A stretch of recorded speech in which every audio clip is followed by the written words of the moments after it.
Welcome back to Substrate 101. We've covered inert substrates, active substrates. Now it's time to cover something as old as time. Dirt.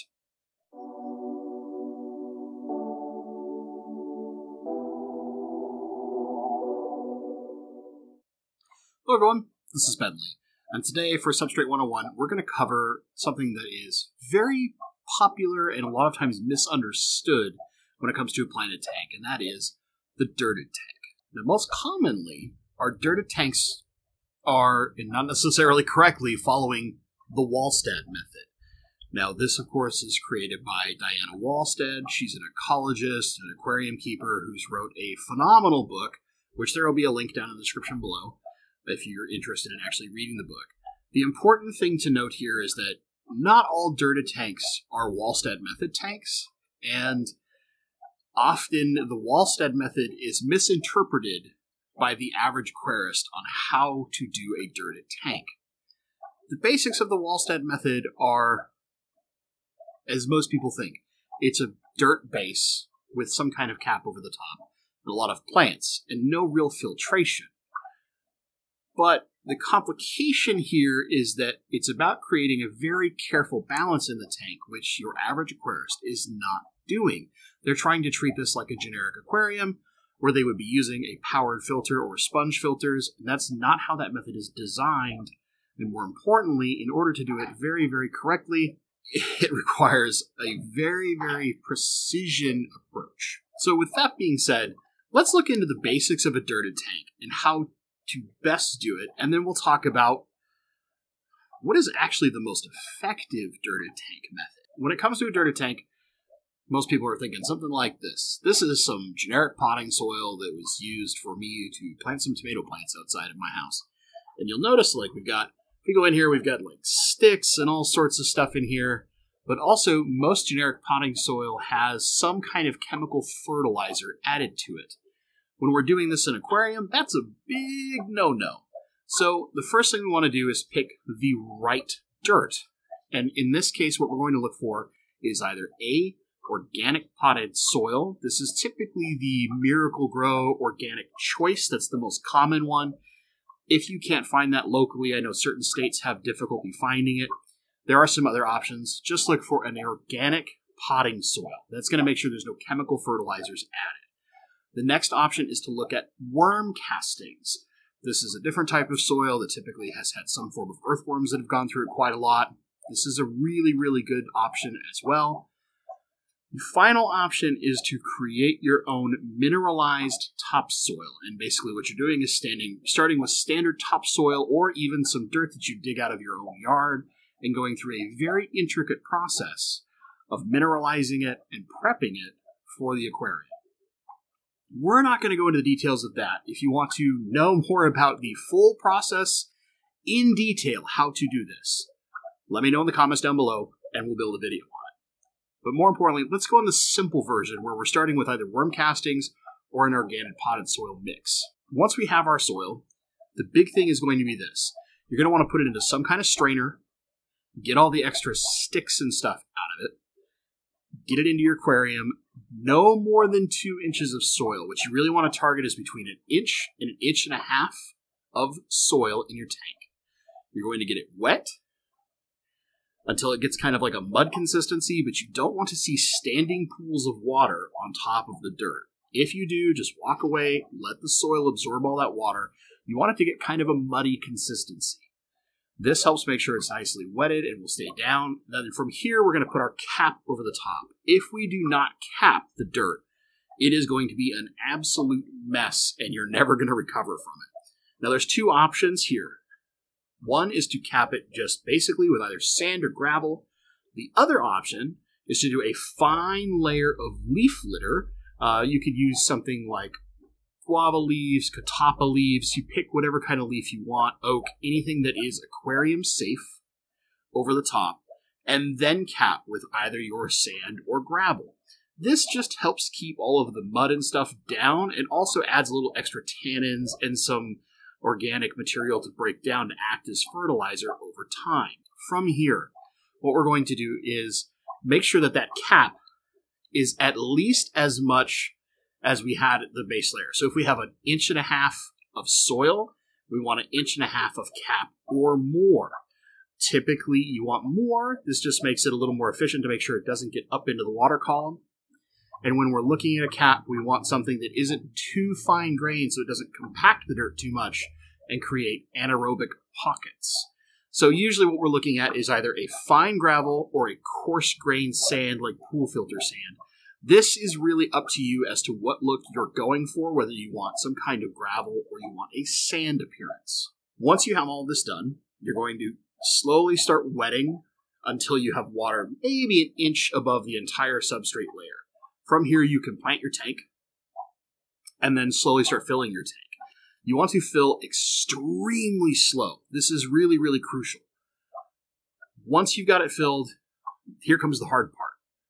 Dealing with a turreted tank for upwards of 2 months, sometimes even more, until it's actually ready for wildlife. That's the basics on how to put a tank together. Now let's talk about, for the planted aquarist, somebody who's trying to have a nice planted tank, why this is good, and also why this is not as good as some of the other options that are out there. One of the number one pros to having a dirted tank is that they're going to have a high level of nutrition in them initially if you're starting with something like a potting soil or worm castings. It's also very easy to get roots settled into the soil, and once those roots are down there, you can get really, really great growth. Second, this allows you to have any kind of decorative layer on top so that you can have any kind of look you want. Do you want something that looks more like a really heavily graveled stream bottom? You can do that. Do you want something that looks like a sandy beach? You can do that and still have really good plants that have lots of healthy nutrition. The last really important benefit to this, it is cheap.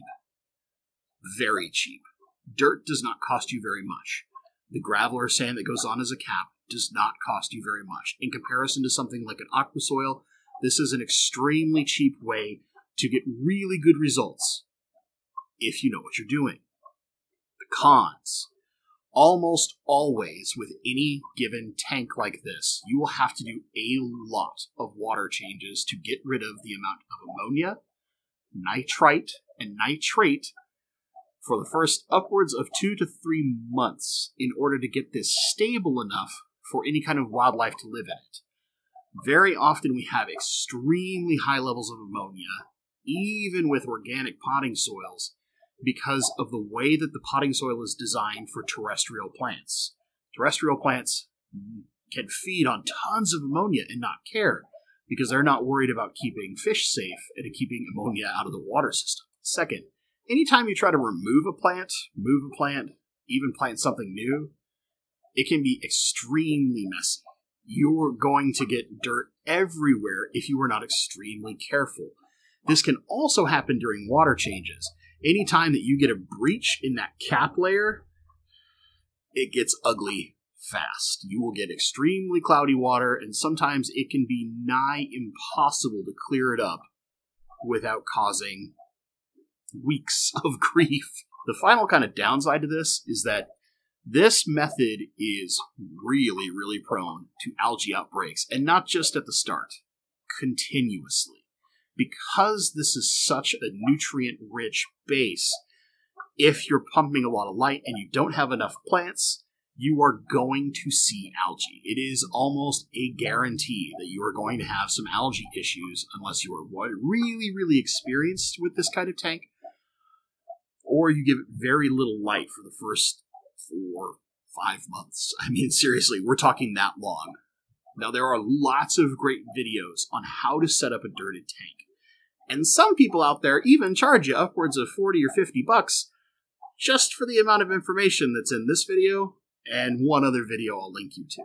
And that's going to be up in the corner right now. That is to Chung at the Water Box and how he did his setup of a dirted tank. I think this is one of the best short videos on how to set up a basic dirted tank out there.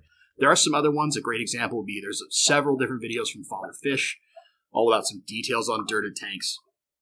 And one thing that gets covered in those videos that I want to cover very importantly when we're comparing highly planted or very dense planted tanks in dirt versus aqua soil. So a tank like the one behind me, where this is really dense plant growth, there's really almost no areas where there aren't plants in this tank. the dirt can only handle so much for so long, and when dirt expires, unlike an aqua soil, it's a lot messier in order to try and re-get those nutrients down into the dirt. Because anytime you're trying to put a root tab down in there, if you breach your cap, it's game over. It gets really gnarly in your tank and can be basically a death sentence for your fish. Now, am I saying that this is always a death sentence? No, not at all.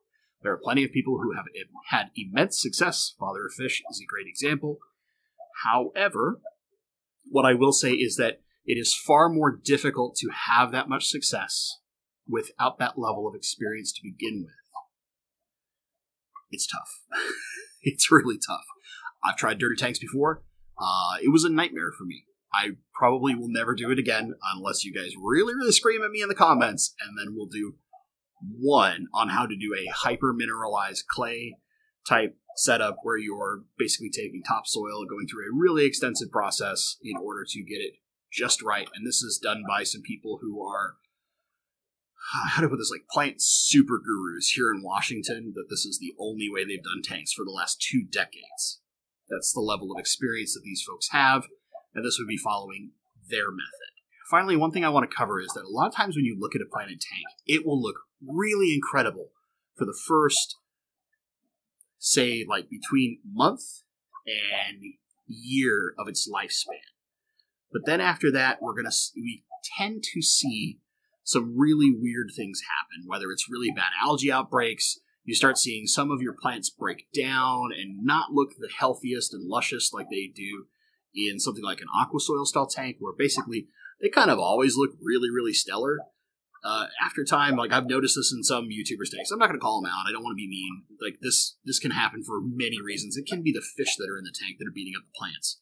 But sometimes a common occurrence can be that old growth will die off really fast, and only new growth will be coming in looking nice, where in an aqua soil type tank, that's a little less likely to happen. This can happen for a number of reasons. Let's keep this straight. And more importantly, sometimes those dirty tanks do not do well with CO2. So if your goal is to do really high light in CO2, dirt might not be your best option.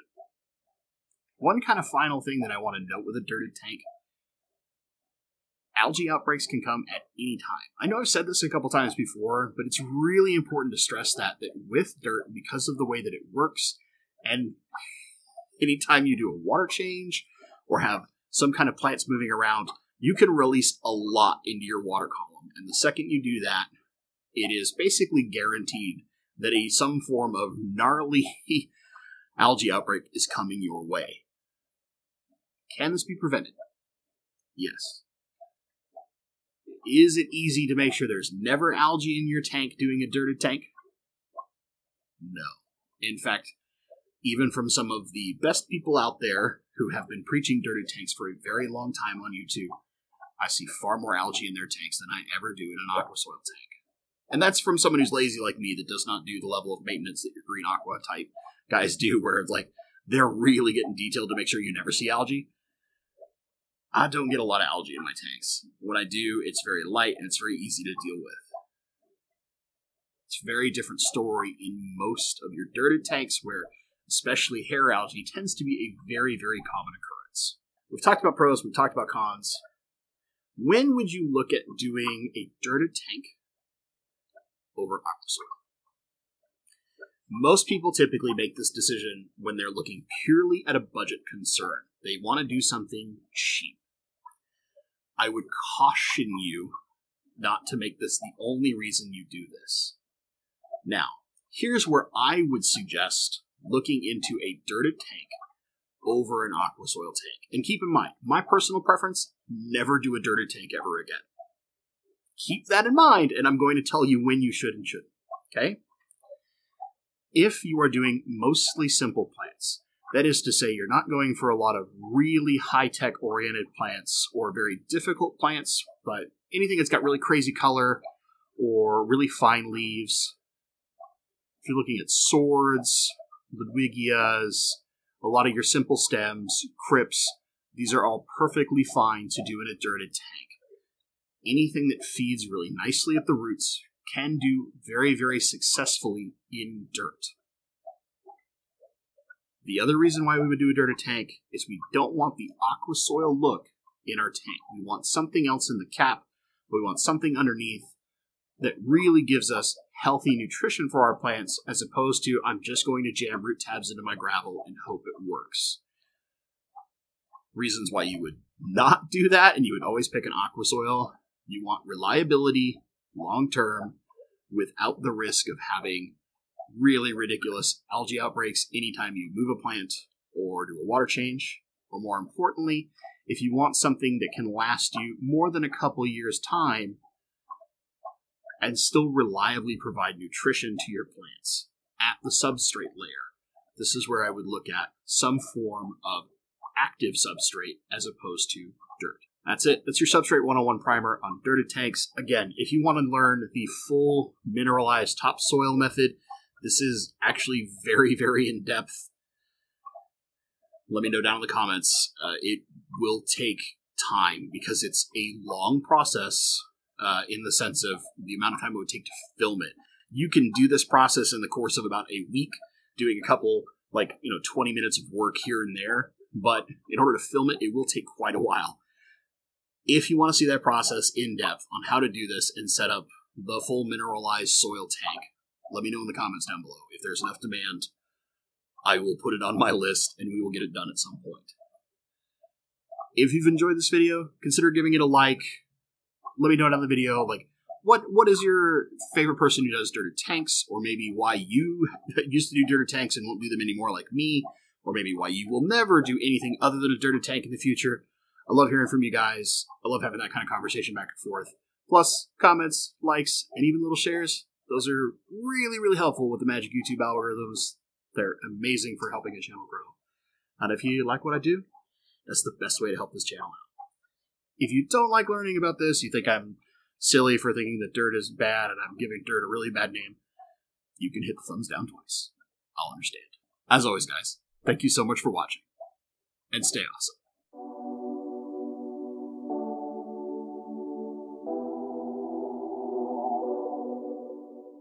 Alright, so I really hope you guys enjoyed that. Just a short post thing about dirted tanks. One thing that I'm not really covering in the video that a lot of people will ask questions about, or that at least there's been a few comments about, is what about the, Fatherfish especially has a good video on this, but what about the deep substrate and all the benefits of that? A lot like doing deep sand beds in inert. There's a lot of risk to doing this in a dirted tank as well. Honestly, I think in the case of someone like Fatherfish, who's been doing this for years and years and years and years, it's perfectly fine to understand why he does it. But if you're not really experienced with this stuff, don't put fish in there that you don't ever want to and I hate to say this, but that you're not willing to risk. There is a lot of risk when you do this for the first or second time, and you don't have years of experience doing this in a tank. I'm deadly serious here, because there is a huge potential for not only anaerobic pockets, but also all sorts of nasty things getting loosed into your aquarium, and they can be just almost instant death for your fish if something goes wrong. That being said, if you do it correctly and you know what you're doing, Fatherfish is a great example. He's been doing this for a very long time. There can be an extreme health benefit in the kind of biosystem that you're creating in your tank. But that being said, you need a fairly tall tank to make this work. That's why 180 gallon style tanks, you get an 8 or 10 inch substrate layer. This is very possible. Now, beyond that, there's also the method that I talked about, where it's mineralized clay. That's a big thing. It's a process, but it gives the most, I guess you'd say, effective benefit yield. It's a process, but it can be really worth it. So if there's enough demand, we'll do that. And as always, I just want to give a little shout out to one member right now, but sometimes it changes. It's all dependent. Human malware is a thing; it messes with people. But for KB Ozzy, thanks, buddy.